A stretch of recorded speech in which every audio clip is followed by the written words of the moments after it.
እኛም እኮ ስንፈልገው የነበረው ይሄን ነበር።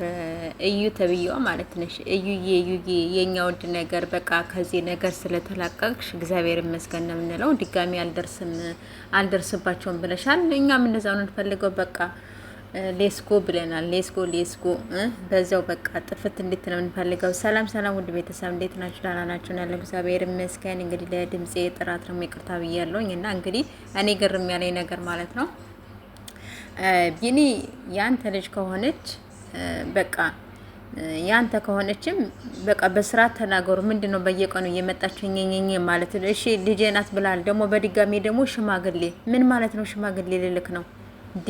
ምን ጉር ነው? ምንድነው የምንሰማው? ምንድነው የምናየው? ኮሜንታተሮች ዛሬም ራሱ ቢኒ ጎበዝ በርታ ምናምን እያሉት ነው። በርታ ጎበዝ አይባልም። ምክንያቱም በቃ ይፋ ያድርጉልና እንዴ እናንተ ተወዛግባችሁ እኛን ጨምራችሁ እኮ አወዛገባችሁን። ስለዚህ እሷም አልደርስባቸውም ብላለች።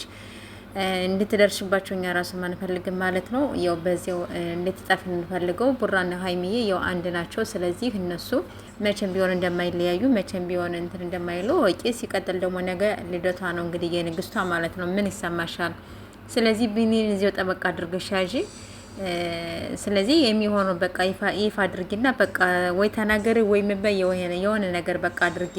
ልጁንም አታገላችሁ። ሲቀጥል ደግሞ ቢኒን የመሰለ ልጅ የትም ብትሄጂ አታገኝም። ሰምተሻል? ቀጥለሽ ያዡ ማለት ነው። ይሄን የዋ ወንድም የምር በጣም እኔ እወደዋለሁኝ፣ አክብረዋለሁ። ምክንያቱም ምስኪን ነገር ነው፣ የዋ ነው፣ ያስታውቃል። ፊዚካሉ ምኑ ከሚናገረው ምናምንና ያሳዝነኛል እኔ እውነት ለመናገር ማለት ነው።